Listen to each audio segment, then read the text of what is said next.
Hey YouTube, gun guy.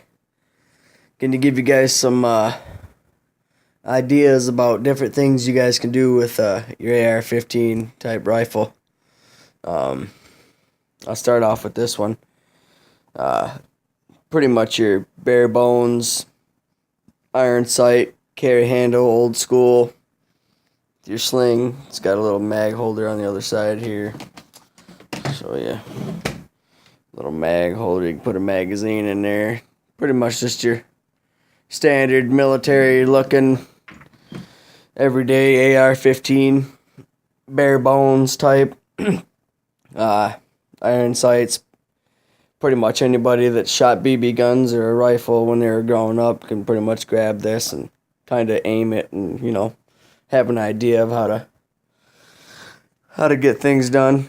Just like any other rifle, any old hunting rifle or whatever or something like that. Just your standard AR-15, and then this is pretty much the same thing. It's just got an optic on it, and it's really lightweight.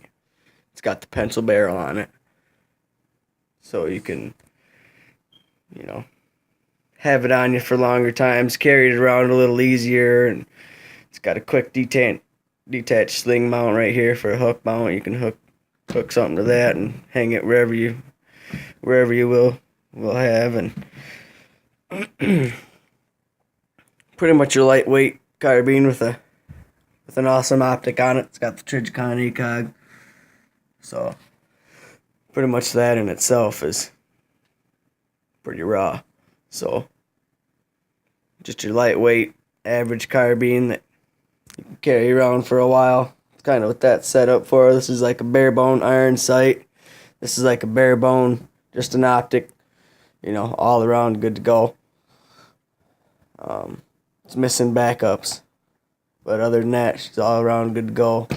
She's got some ambidextrous parts on her. She's got the ambidextrous charging handle for a left-hander.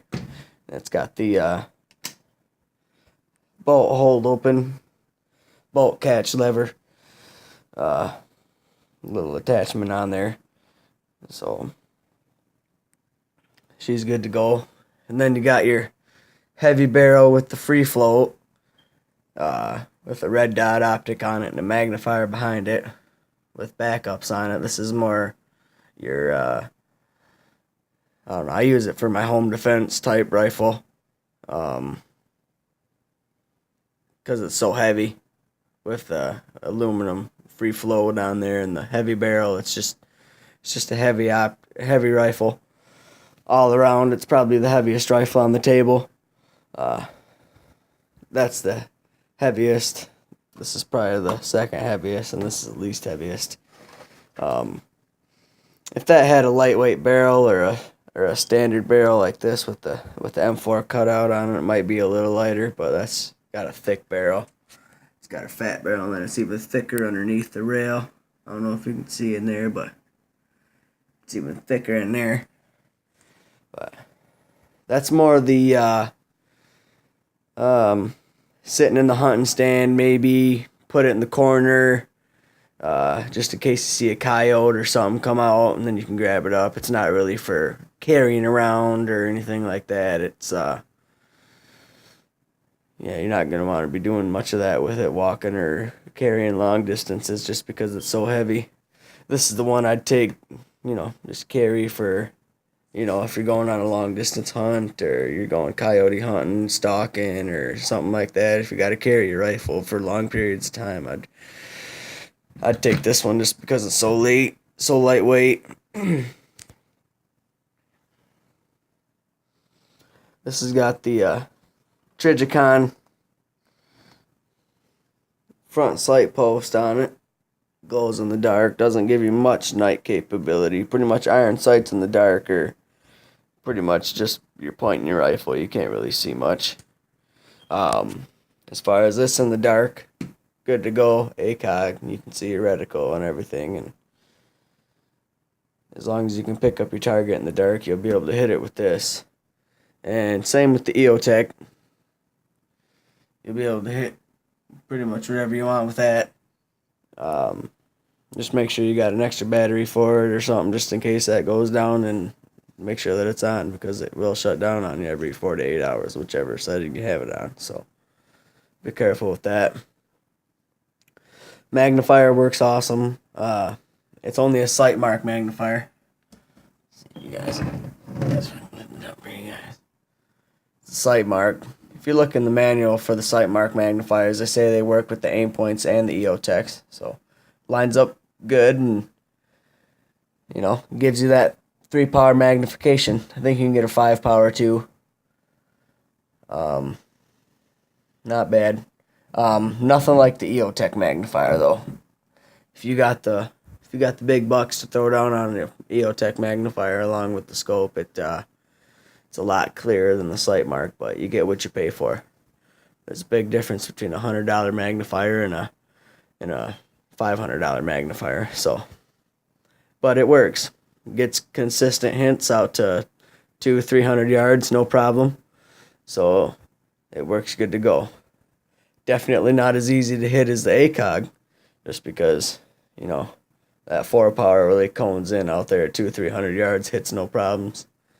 And I've got videos on my channel of good close hits of about 20-30 yards, no problem. Just aim, shoot, hit it, and go. So you can kind of use it just like a red dot, just as quick for the most part. So, and then you got your iron sights, which is good to go 100% all daylight hours.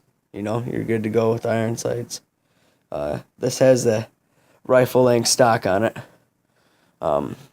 It's a carbine upper, but it's got the rifle length stock. I kind of like the rifle length, makes it look old school. Someday down the line, I'll get a rifle length barrel for it to throw on there, or a rifle length upper, and then it'll really look old school and original. I like that look. Kind of a fan of the old school military, Vietnam, Desert Storm type looking rifle. So awesome. Just a fan of that look. I'm not military or anything like that. I'm a civilian. I just like that look. This, I have a quick detached sling on my vest that I use it for. This has a sling on it. This one I need to get another attachment here for just like this for that.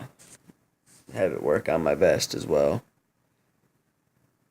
So yeah, just to give you guys an idea, this gun right here started out just like this gun here. It had an A2 front sight post, F mark front sight post on it. It was all stock, had the regular little thing here for your hand guards and stuff, and then I took all that off. I put a low profile gas block on.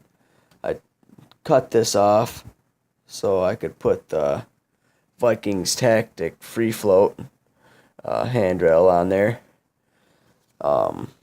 So I did some gunsmithing with it, changed it up a little bit just to have something different. I like the free float rail. It kind of gives that heavy barrel a little more accuracy.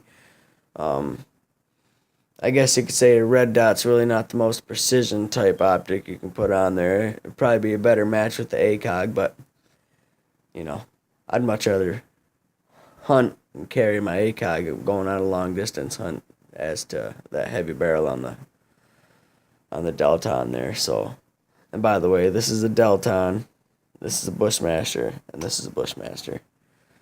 This is the QRC Bushmaster, and this is just your Bushmaster optic ready upper on a rifle lower.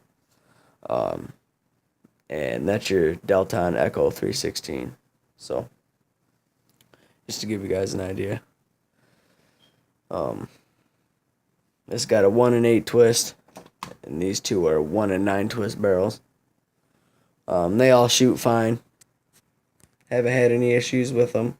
The Delton's got the most rounds through it. That's probably got well over 5,000 rounds through it. I've had it for quite a long time. Ran a couple 3-gun matches with it, and actually got first and second place in 2 of them.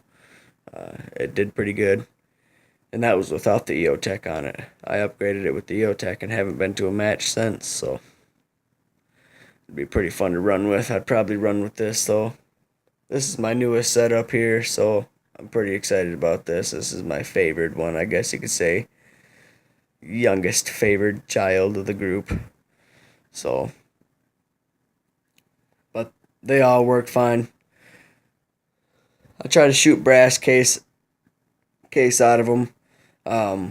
I've heard things about after so many rounds of your steel case, the bimetal jacket on the actual projectile itself going through the barrel is metal on metal, so it wears your barrel a little quicker than what you'd like. They'll still go through, 10,000 rounds and still hold, what you would call combat accuracy, I guess. But after that, if you keep running steel case to it, it's going to start to diminish your accuracy quite a bit. But if you just run regular copper jacketed ammo, brass case, or some Federal aluminum or something out of it, or some Hornady aluminum match or something like that, it's gonna, it all depends on the projectile going down the barrel. If you're shooting copper projectile down the barrel, you're not gonna have to worry about barrel wear at all, really. It only comes in when you're shooting bimetal cartridges and what do you call it, corrosive ammo, and then you got to worry about cleaning your rifle real good and stuff like that. But if you're shooting good bulk brass 5.56 or 223 Federal or something like that, you're not going to have to worry about messing with your barrel or diminishing your accuracy from it. Excuse me.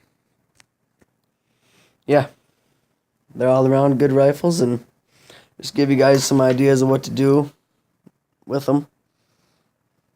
It's kind of like what you start out with, what you can buy stock off the shelf, standard, and then you can, do a little bit to it, or you can take it up a notch and do a couple extra things and add all kinds of stuff. And, you can put the bad lever charging handle on there, or whatever you call it, and the ambidextrous or extended bolt catch or what have you. Just different things like that. You can put a free float rail on there with, little slanted hand rest on there, and, you can do all kinds of stuff with them. So, just to give you guys some ideas of some setups and, what you might use them for. This is more of a sit in the corner and not carry around much rifle. This is more of a, carry all day type if you have to, and this is more of a bare bones, daytime only hunt type thing, because once it gets dark, your iron sights are going to be, pretty much useless, and then, as you go from there, and different things you can do to them. So, figured I'd give you guys a little show of variety and get you guys going on some ideas and different things you can do with your rifles, and figured I'd give you guys a look. Different things you can do with different rifles and different setups. So, hope you enjoyed.